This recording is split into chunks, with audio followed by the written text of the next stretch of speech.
Hey, welcome to Line by Line Bible Studies. I guess it's good morning still.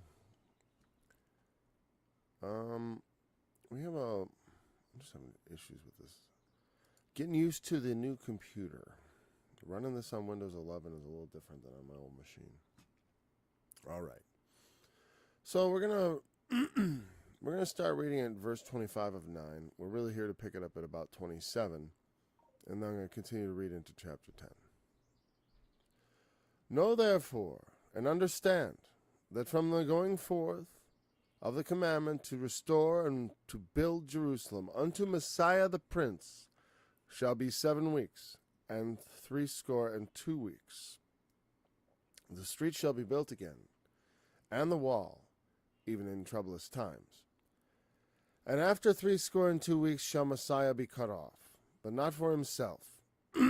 And the people of the prince that shall come shall destroy the city and the sanctuary, and the end thereof shall be with a flood. And unto the end of the war desolations are determined. And he shall confirm the covenant with many for 1 week. And in the midst of the week he shall cause the sacrifice and the oblation to cease. And for the overspreading of abominations he shall make it desolate, even until the consummation, and that determined shall be poured upon the desolate. In the 3rd year of Cyrus, king of Persia, a thing was revealed unto Daniel, whose name was called Belteshazzar. And the thing was true, but the time appointed was long, and he understood the thing, and had understanding of the vision. In those days I, Daniel, was mourning 3 full weeks. I ate no pleasant bread, neither came flesh nor wine into my mouth. Neither did I anoint myself at all, till 3 whole weeks were fulfilled.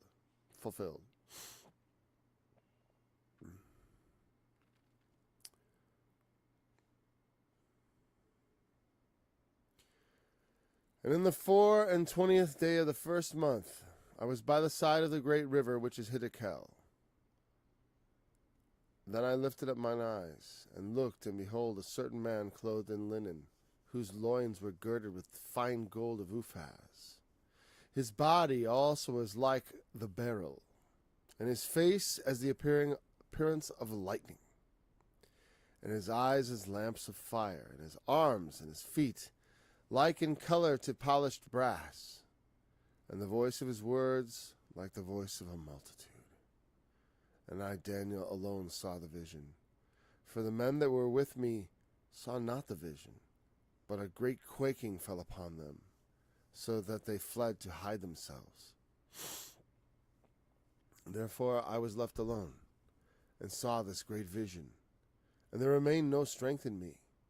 For my comeliness was turned in me into corruption, and I retained no strength.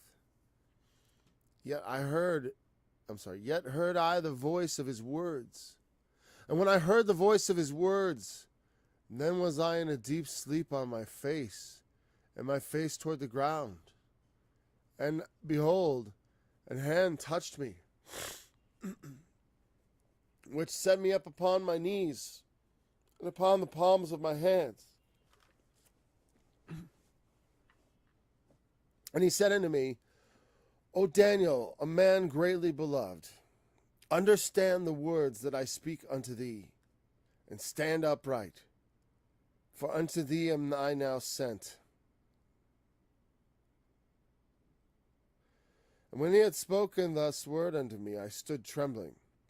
Then said he unto me, Fear not, Daniel, for from the first day that thou didst set thy heart to understand, and to chasten thyself before God, thy words were heard, and I am come for thy words. But the prince of the kingdom of Persia withstood me 21 days. But lo, Michael, one of the chief princes, came to help me, and I remained there with the kings of Persia. Now I am come to make thee understand what shall befall thy people in the latter days. For yet the vision is for many days. And when he had spoken such words unto me, I set my face toward the ground, and I became dumb. And behold, one like the multitude of the sons of men touched my lips. Then I opened my mouth and spake, and said unto him that stood before me, O my Lord, by the vision of my sorrows are by the vision my sorrows are turned upon me, and I have retained no strength. For how can the servant of this my Lord talk with this my Lord? For as for me, straightway there remained no strength in me, neither is any breath in me. Then there came again and touched me one like the appearance of a man, and he strengthened me, and said, O man greatly beloved, fear not, peace be unto thee, be strong, yea, be strong. And when he had spoken to me, I was strengthened, and said, Let my Lord speak, for thou hast strengthened me. Then said he, Knowest thou wherefore I come unto thee? And now will I return to fight with the prince of Persia. And when I am gone forth, lo, the prince of Grecia shall come. And when I will show thee, but I will show thee that which is noted in the scripture of truth. And there is none that holdeth with me in these things, but Michael your prince.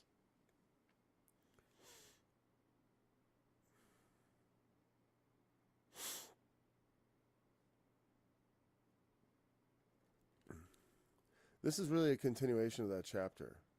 Also I in the first year of Darius the Mede, even I stood to confirm and to strengthen him. And now I will show thee the truth. Behold, there shall yet stand up 3 kings in Persia, and the 4th shall be far richer than they all. And by his strength through his riches he shall stir up all against the realm of Grecia. And a mighty king shall stand up and shall rule with great dominion and do according to his will. And it goes on. That's talking about Alexander Great and his kingdom being broken. At least that's what we all think. It's possible that I do think there is an ultimate, but I don't think there can be things that are just purely historical and are there set as an example, and so we can learn through an analysis of them. If we look at them in light of what God has made us to understand concerning like how men ought to order their affairs. And because most of this, the way God portrays all things happening, you notice, is ultimately everything that's happening in the world is working together for the good of those whom he has chosen, for those who are called according to his purpose, those who are his elect. People think that word is somehow highfalutin. It could be, because we often think of like the elect as like, oh, these are the, the best of the best, the choice, the most chosen men. That's what elect means. We have the term election, right? And you'd think, they ought to be, right? We like to think that the saints are these lofty figures. They have gone before us often, and we look at their example with admiration, and we think we'd like to aspire.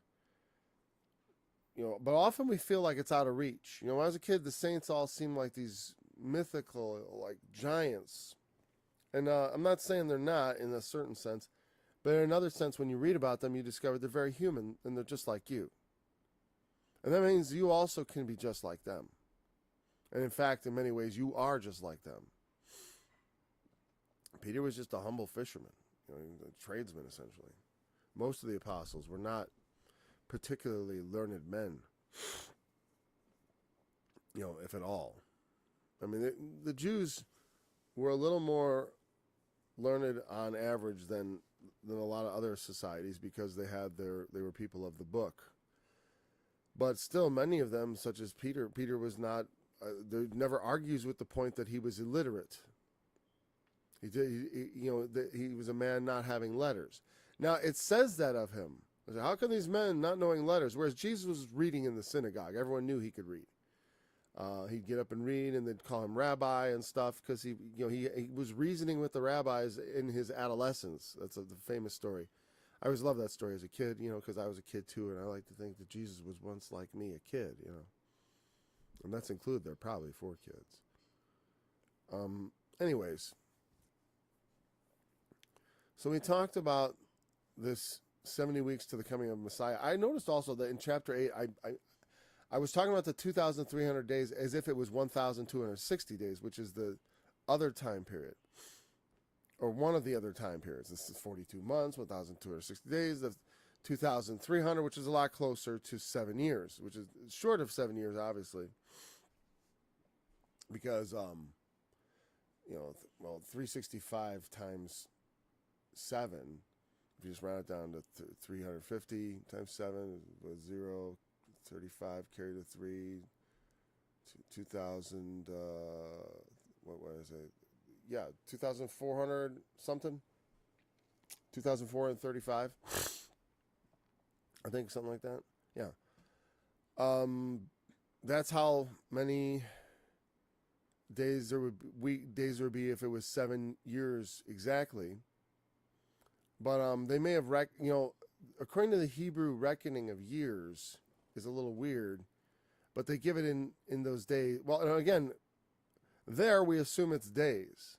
Here, when he talks about weeks, we're like weeks of years, because later on it's revealed that way. That's how you should look at it. But still, how often do you apply that? People have done that. People run the numbers. When it comes to prophecy, I'm not a big run the numbers guy, because everyone who does that to try to figure out when the end's coming has run face first into the wall of ignorance, because we don't know. And Jesus himself said, you won't know. When things start to happen, you'll know it's coming. Like when you get close enough, you'll know. You won't know exactly when he's going to return, even then, because it's not going to be obvious when that last period begins. Whether you're going to recognize the onset of the last 7 years, whether they are, as I sometimes wonder, whether there's like a split in that 7 years that spans centuries. Whatever you're thinking about that, there's a lot of possibilities, and it's really just more important to understand the dynamics, to understand what's going to be going on morally, what you would be expected to do, and what might happen. Telling people they're never going to participate in the end times, I think, is the most diabolical work Satan has ever done. Convincing people that that God doesn't want them to ever suffer anything for his name's sake, which is totally dead wrong. Dead wrong. You may be called upon to suffer for his name's sake. What's wrong with you? Aren't you thankful to Jesus? Because the thing is, that's part, what you don't believe he'll raise you from the dead when you're dead? What are you afraid of death for? I don't want to die before my time. I'm going to preserve my life. But I know, philosophically, it's going to come, and it may not be the best thing either. It may not be like quietly in bed when I'm 98 years old, which is my preferred way of dying, or when I'm 120, my wife would prefer probably. I just like her and I go to sleep one night and never wake up when we're 100, okay? That's fine. That sounds like a nice death to me. But that may not be what the Lord calls me to do. And it's absurd also, because there's always tribulation in the world for us to experience. What are you talking about? We experience tribulation all the time. But the Great Tribulation isn't for us. It's like the Great Tribulation is something the world goes through. If you're in the world during it, you'll be there. The wrath of God is not directed at you. None of the things that I would describe as the wrath of God in the end times are going to harm you. Now, Satan's going to come having great wrath and make war against the saints, and yeah, he can hurt you when God gives him permission. People can hurt you when you refuse to take the mark of the beast. But God is not going to send, not one hailstone from heaven is going to have your name written on it. You can guarantee that, and none of the plagues are going to come near you. It's going to be part of what makes people hate you, probably, because that's what I think. Is like the world will be plagued with these plagues, and we will be escaping them. At least the ones that would be considered God's wrath, because God's wrath is not for us. But there will be things in the world, dangerous things that will come after us and harm and kill us. That's an important thing for us to know. so that we're prepared mentally for it. You want to you have oil in your lamp. You want to have the truth. You want to know what's up and what might be expected of you. I mean, what'd you think you were? Eternal life. It was going to be easy. It is easy. Just have faith. Simple, but in theory, but in practice, it requires us to actually believe in Him. I mean, not just to believe in Him like, oh, I think He existed at one point. No. I mean, like He's going to raise us from the dead for real.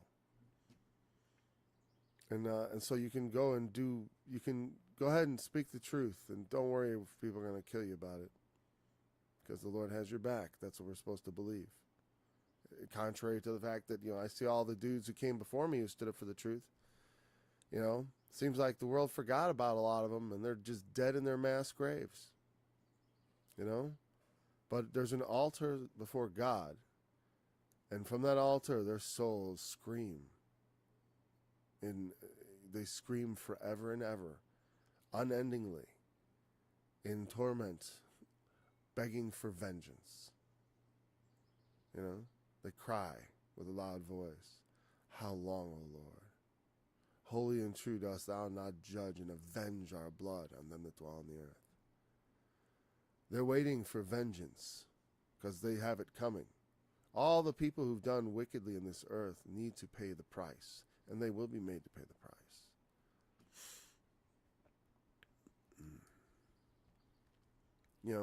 And hey, if it's not the end of the world, we can make them pay the price using the instruments that God has provided, the instruments of the state.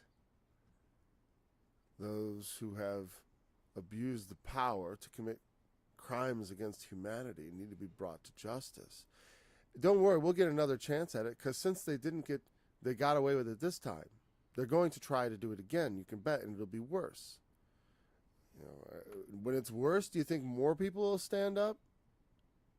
I'm not particularly optimistic, to tell you the truth. But like I said, I'm just going to keep standing up. I will never surrender. I'm not going into that world quietly. They're going to have to come get me and put me down. That's all there is to it, at least. Or if they try to shut me up online and stuff, I will go out and start just playing and play. I'll go out live. That's what I'll do. I used to do that. I'll do that more. I already want to. I'll travel from place to place saying the truth until they stop me, then they have to find me there. I don't need this internet. They used to preach the gospel just fine without the internet. It's just a little more expensive. Okay. He shall confirm the covenant with many for 1 week. That's the final 7 years we talk about. I don't know if it's that week, 7 weeks. Oh, no, it's 7. It's not 1 week. It's 7 weeks and 62 weeks. 69 weeks total. 483 years to Messiah from the going forth of the commandment. Now, like I said, I went to the number and it didn't quite add up, and so whatever. But the point is, it gives you a window of time.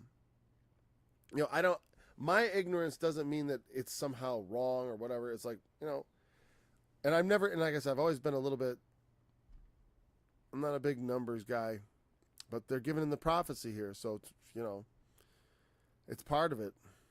But I think in some ways it's a bit of a red herring, because it's not a direct, like, giving you just like this timeline. It's like a lot of it's split up, because we know it is, because Jesus already came and he died on the cross, but he did not receive the kingdom, which Paul himself says he yet must receive. Or Paul, or either the book of Hebrews, I think, he must yet reign. Even though he doesn't appear to reign. He does, but he has to. People have to see it. Every knee has to bow to Christ. Not just, there has to be a moment when every knee, and they're all going to acknowledge him, that he is God. And that's one of the chief differences you can notice. There will be no resistance to Jesus. To Satan, they'll claim there's no resistance, but you'll notice there's resistance. There'll be people like, I don't know about this. And you'll be wondering, well, what do you mean you don't wonder about this? What do you mean you wonder about this? Well, you won't be thinking that because you're informed. And you know that when Christ comes, we're supposed to be raised from the dead. And if when he comes, you aren't changed into a new body and the dead aren't raised, that ain't Jesus. No matter how powerful he is, no matter what great words he speaks, that is not Christ. Even if he comes out of heaven, in a flying saucer or whatever. Even if that happens, even if he comes, supernaturally in a chariot of fire, it's not the Lord. If he doesn't fulfill that promise, and I'll hang my hat on that. It's like and because also, if it was Christ, I'd be powerless to resist him. That's the fact, because I'm a follower of Christ, and I know my Lord. When it's not my Lord, I'm going to resist. It's funny how all the possibilities are still wide open about it. It could be an alien, it could be a man, it could be a supernatural thing. Like, I don't see any of those doors, like, closing. Everyone, like, with all the talk about UFOs in the past couple of years, and the government kind of leaking stuff, and it's like, that's actually made me more skeptical of it than ever. I'm like, is this a psyop? Is it just, they call it aerial phenomenon, because we don't even know that it's actual, that these are actual objects.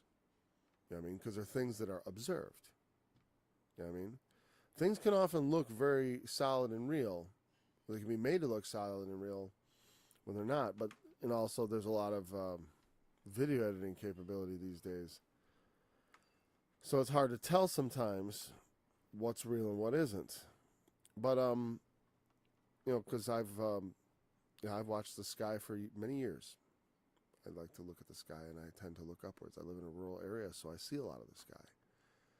And I've never really seen anything except the garden variety, big and small shooting stars, satellites and other things I could identify. I never saw anything up there I couldn't identify. So, who knows? Like I said, I don't dismiss it. I just don't have any firm word. And like I said, I like to keep the mind open because we don't know precisely the nature of Antichrist. We do know the nature of his deeds. And so that's cool. We can understand. Like, when the pandemic came, you could see what Mark of the Beast could be like. You see how people can even people who don't even agree with it, will go along with things just to maintain being part of society. And that pressure is tremendous. And it'll be used against you. So get ready for it, peer pressure. If you miss that opportunity to stand against it, like I said, they're going to do it again.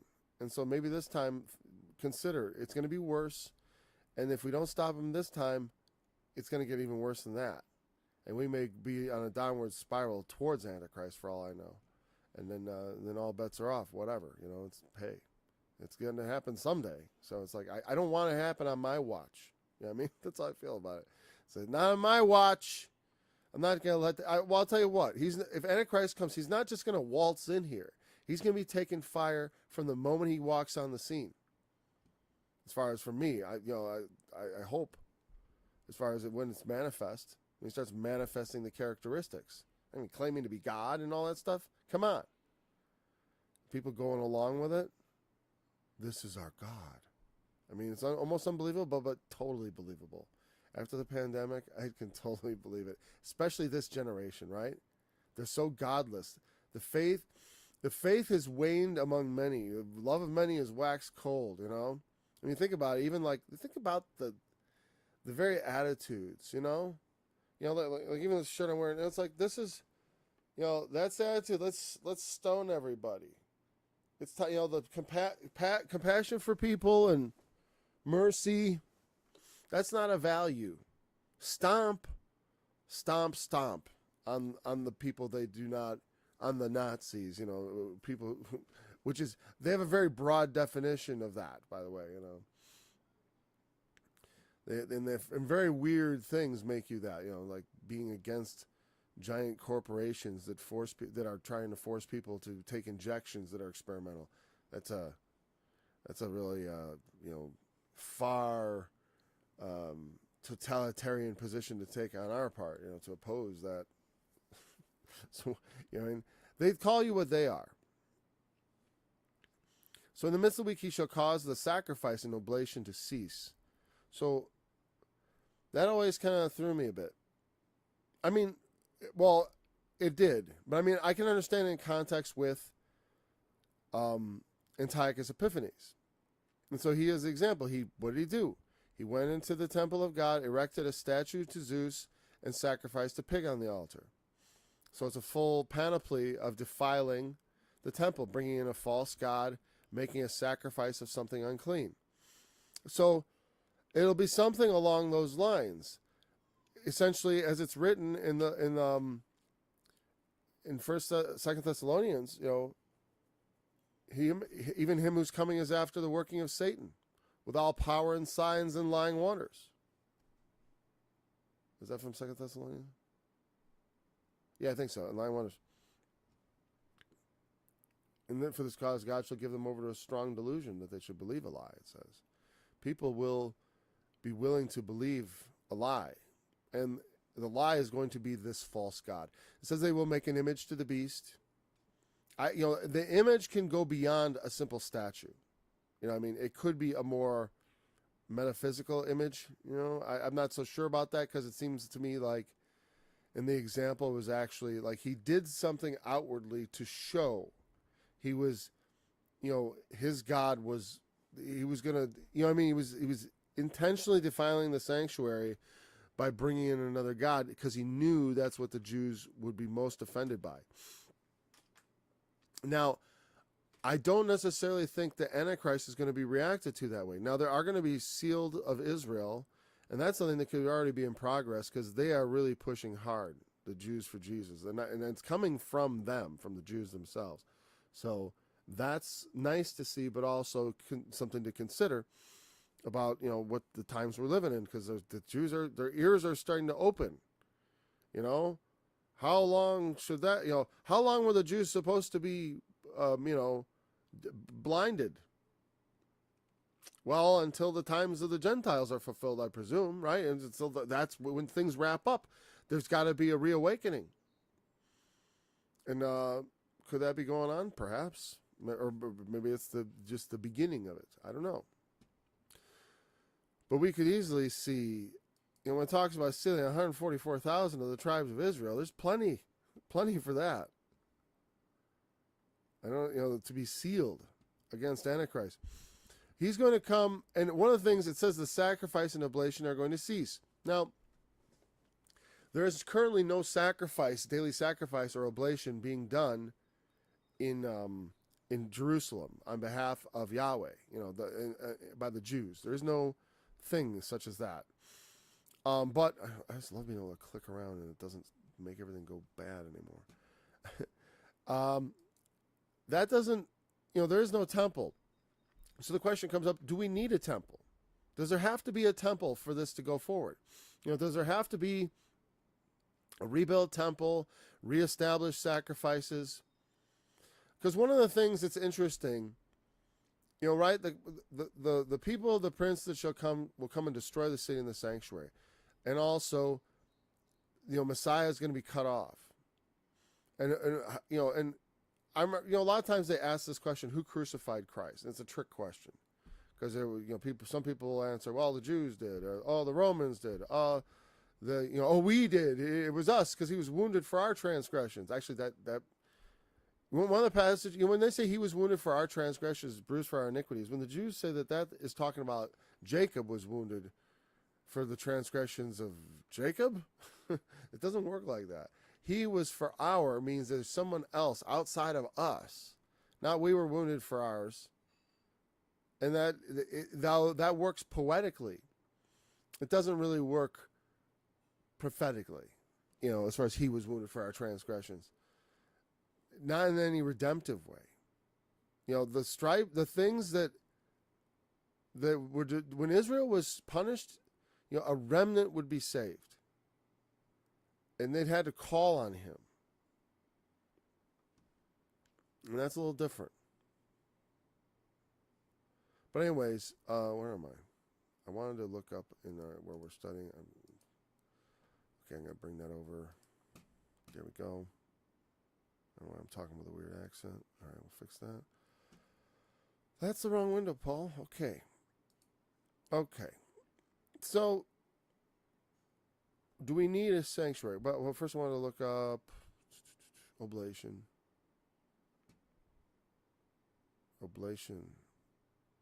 the gift or tribute, the offering. Okay, it's the daily sacrifice and offering. The things would be offered up on a daily basis. There'd be a sacrifice, probably involving blood, not a massive one. A lot of times it was just a small deal. And then some other thing. There could be a grain offering, some other kind of offering, an oblation.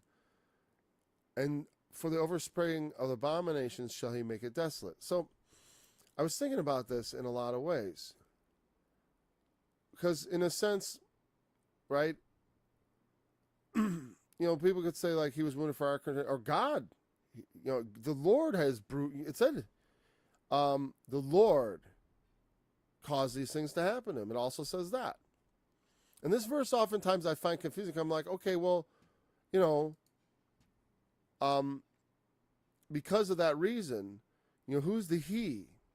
Usually we think of the he here as being sort of like the devil or Antichrist. Antichrist is going to confirm the covenant with many for 1 week. In the midst of the week, he will cause the sacrifice and oblation to cease. And for the overspreading of abominations, he will make it desolate, even until the consummation, even until it's all wrapped up to the end, And that determined shall be poured upon the dead. Poured out. What that determined is the wrath of God, to make an end of transgressions. Ultimately, the thing that gets poured out upon the desolate should be the one who desolates. He will make it he will spread it over with abominations and make it desolate. And what desolate meant, we looked it up. I thought it meant I'm just gonna grab it real quick here, okay. Shamem. Yeah, Shamem, to be desolated or appalled. I'm just gonna quickly look at the definition if there's anything. No, it's a primitive root, so it's just right there. This word doesn't have connection of meaning. Yeah, there's no real any special information given about this, like as far as root meanings. Its root meaning means to stun someone, to make something. It's an object that causes stunning appalledness, and so the one who causes that to be, the one who brings it about, something determined is going to be poured upon them. There's a determinate end that Satan also gets his just deserts. Okay, so when we think about it, he causes the daily sacrifice and oblation to cease. Well, in many ways, it's a weird verse as a Christian, because I don't think there should ever be sacrifices again, right? Because Jesus paid once and for all. And by his sacrifice, he caused the daily sacrifice to be ceased, you could say, in a sense. Or you could say that in a sense that, like when he gave, it was the hour of darkness when he was crucified. When Judas betrayed him, Satan entered into him. When the Pharisees and all that were, who moved the crowd stirred their hearts, crucified him. Because though the Lord allows all these things to be, the way it gets made to happen is evil spirits from Satan go forth, under Satan, I should say, more so, because they come from God, essentially, from the prophets, from the books of Kings. The incident there I've made mention of many times. That's 1st or 2nd Kings 24 or 25, around there. But it's not hard to look up, who will... I'll look it up. Who will deceive Ahab? Deceive? I'll just look up the word lying spirit. Lying spirit, the phrase. Oh, I should have showed that happen live. Here we go. Bible collection mode. Activate. It's not quite right, but let's see if it works if I do that. No? All right, let's get a little more proactive here. I really wish this would work. Bible collection 1. What's wrong with you? Okay, all right, how about this?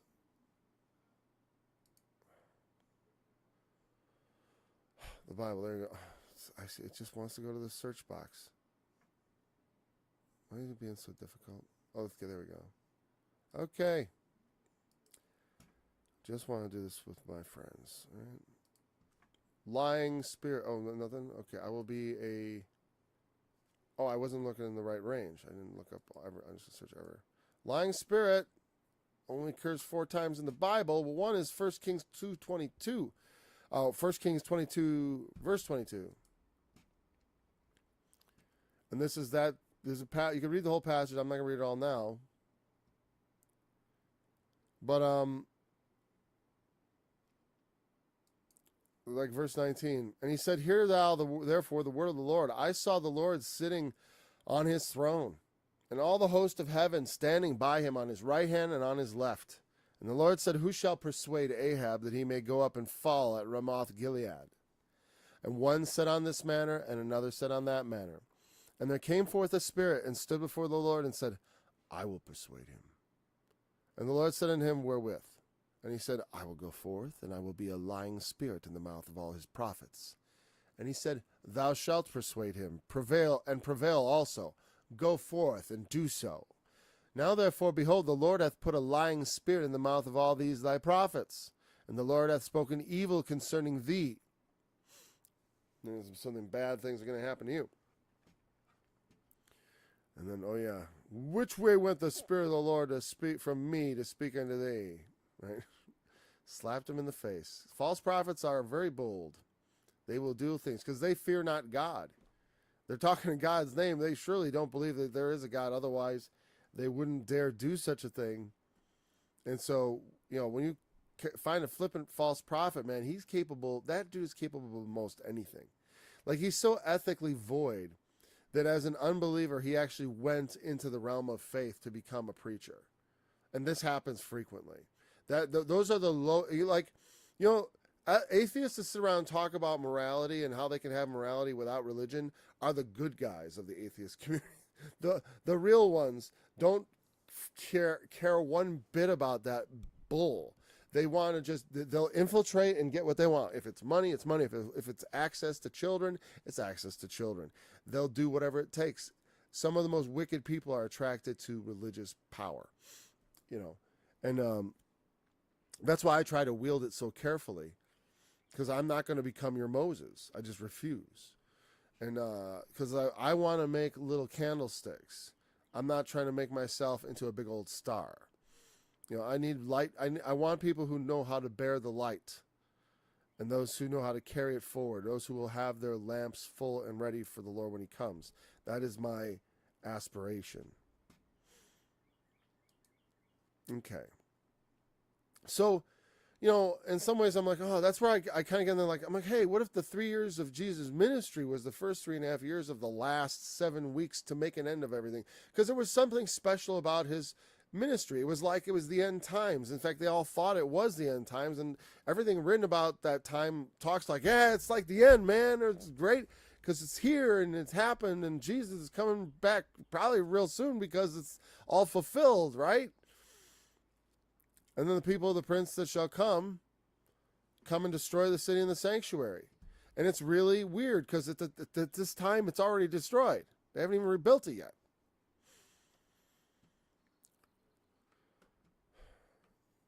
So,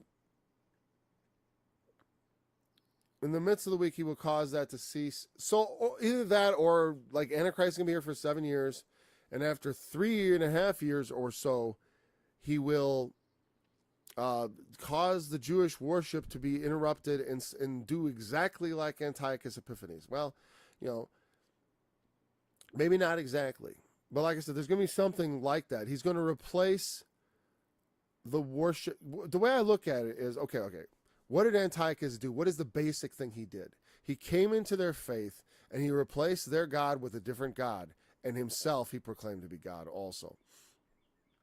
So that is the basic template. That's what the New Testament says over and over is going to happen. There's going to be a guy come, the man of sin, the son of perdition, who poses and exalts himself above all that is called God or that is worshipped, so that he, as God, sits in the temple of God, showing himself that he is God. And that's what this is talking about. That's the abominable thing.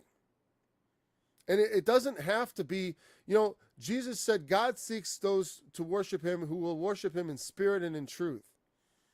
And that's the level at which Satan will violate the faith. because our faith is not put in a house or a temple or anything anymore. And the Jews do, but they don't have a temple yet. So I mean, it has to, if that's going to be the way it's going to be, they're going to have to rebuild it. But I would caution you against looking so literally for that. The temple of the, because what I see in the New Testament revealed in the book of Revelation is there's this whore character. And the one she's whoring after is the beast. She is a whore. She's called the mother of harlots and abominations, right? And what is she guilty of? Fornication. She says, but she's not an adulteress. You know why? Because she hasn't been married yet.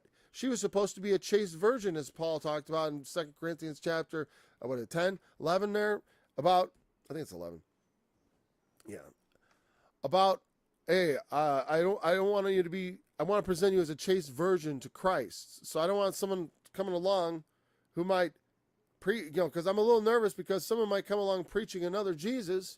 You might bear with them a bit. So bear with me. That's what he's saying. There are false Christs, false apostles. They disguise themselves as the angels of light, as ministers of righteousness. Don't be surprised if Satan comes as a bright, shiny being, just like Daniel saw, with eyes like flashing flames. And, it's like looking a lot like something special. When Jesus came onto this earth, one of the things notable in the prophecy said of him, that there was nothing special about him that you would look at him and be like, there's God. Now, sometimes people got that off of him in their encounters, but it took some realizing. It's like when I first met my wife, I didn't realize how beautiful she was because she was wearing makeup and she was very plain, plainly attired and not trying to be flashy. And, so if God doesn't want to be flashy, if he just comes to you as a humble carpenter, you don't notice that he's God necessarily. He can conceal himself like that. And the fact that God conceals himself, it's like something, no. It's something, it's not unrighteous. It's something he does purposefully for our benefits.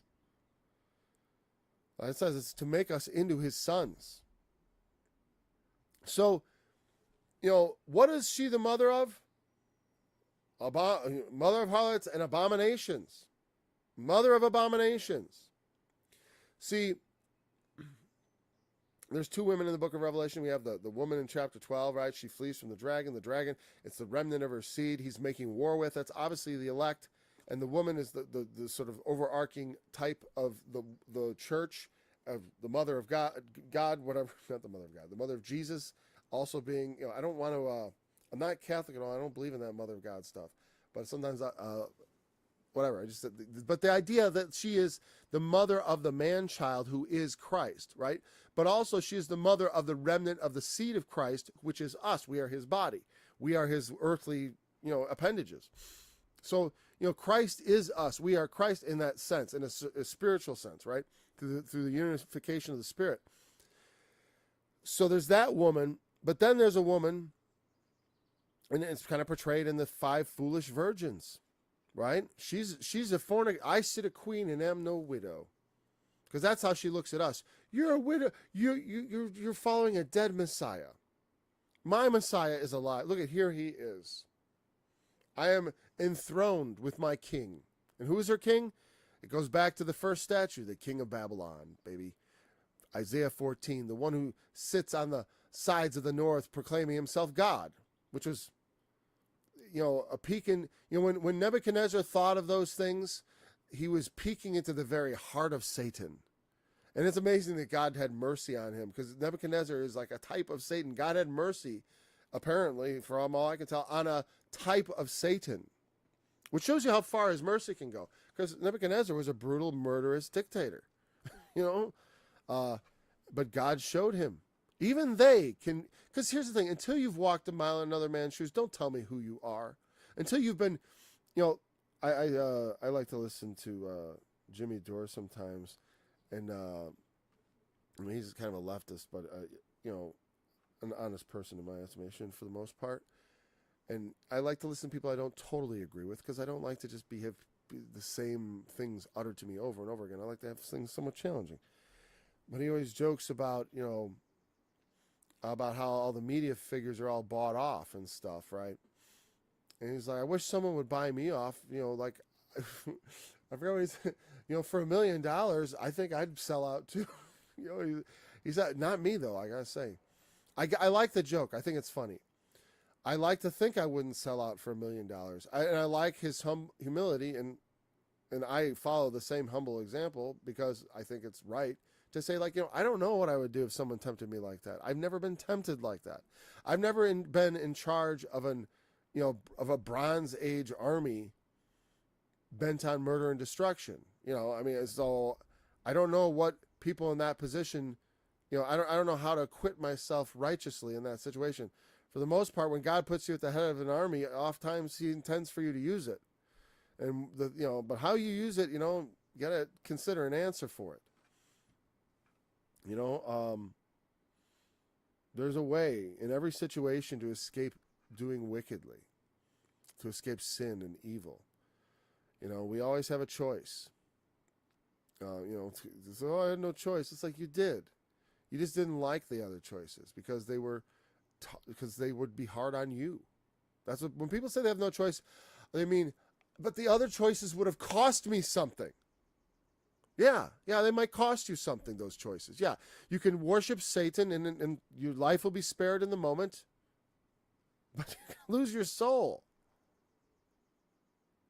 You're going to lose your soul.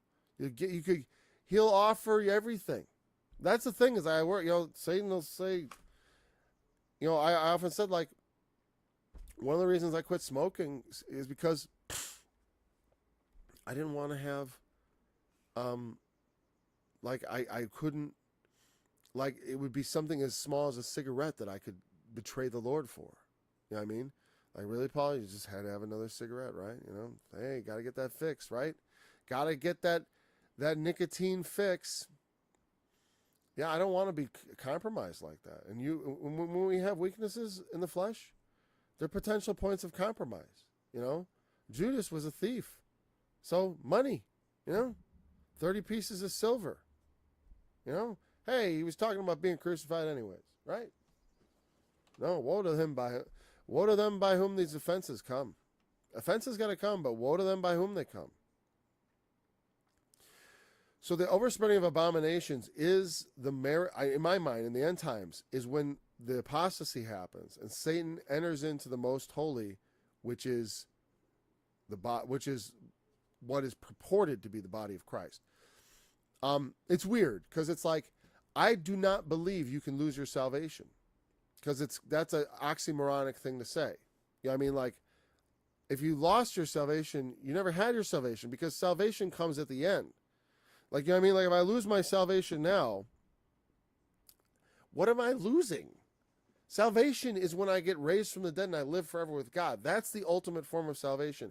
If I don't get to that, whatever I had before that was a delusion on my part. If I don't end up saved, then whatever I say now is just BS. And you shouldn't believe me. You know what I mean? That means you'll be, oh, he was a liar. That's what you say. You don't say, oh, he lost his salvation somehow. Oh gosh, goodness, gee, I'm glad. I hope I don't lose my salvation. I don't even know where my keys are. I lose things all the time. Now, you don't lose your salvation like that. No, it's impossible. But you can appear to be in the church. One of the things Jesus says that I've pointed out many times, I used to have the verse memorized, but I haven't quoted it enough recently, so I don't remember. But I know it's in Luke. I could find it, and I will find it. But it says, to him that hath one-time notice, you need to have the free will. I don't want that. Oh, whatever. It's like some sort of player thing. I meant to hit the search bar. Anyways, I gotta get going. I'm gonna wrap it up. But what was I gonna look up? Now I forgot. Oh, Luke. I'm gonna leave you with this verse from Luke. What is it? Luke 7:25? Or no, that's something else, I think. Let me see if I can just stumble into it. No, that's one about John the Baptist. Oh, it would be seemeth. Let's just look up that word. That's probably enough. Yeah, there's a lot of them, but the one I want is in Luke. I'm sorry I didn't bring it up for you, but you'll hear me read it in a second. It's Luke 8:18. Yeah, I knew it was something catchy like that. Take heed, therefore, how you hear. When you hear the gospel, think about how you listen to it. You know, for whosoever hath, to him shall be given. And whosoever hath not, from him shall be taken, even that which he seemeth to have. Some people seem to be Christians, but we're going to find out in the end times, they're not. They're the great whore. They've fornicated. They've committed. They were supposed to be a chaste virgin waiting for Christ to be married to him when he returns in the consummation of the promise of salvation. But instead, they jumped ship and worshiped Antichrist. Some of them probably knowingly, but thinking it'll be okay because, well, I need to get groceries. You know, I have to take the mark of the beast. I need to get my, I got to go to school. I got to do this. I got to do that. You don't understand? It's your soul. What are you thinking? It's the end of the world. Don't seek to preserve your life. You'll lose it. So we didn't even get into chapter 10. That's fine.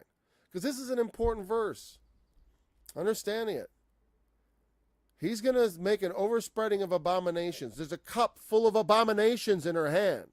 A golden cup full of abominations and filthiness. And it's to be drunk from. And when you drink from it, you're participating in this, the overspreading of the abominations on the altar of God where the sacrifice happens. The golden cup of communion from which the blood of Jesus is supposed to be drunk is going to be filled with abominations, and people will be guzzling it down. Guzzling it down. That's what's coming. That's the symbol. But you get it. It's going to be a violation of Christian principles. That's what he'll ask of you. Maybe he'll do something special for the Jews too. I don't know if there's going to be any TV to watch it on. He's probably going to, he could, for all I know, we're all getting isolated in nice little bubbles, and we're not going to, he's going to try, they're going to try to keep you, just like with the lockdowns, they're going to try to keep you in your little place. Anyways, thanks for joining me. I look forward to being back next time. Remember, the testimony of Jesus is the spirit of prophecy.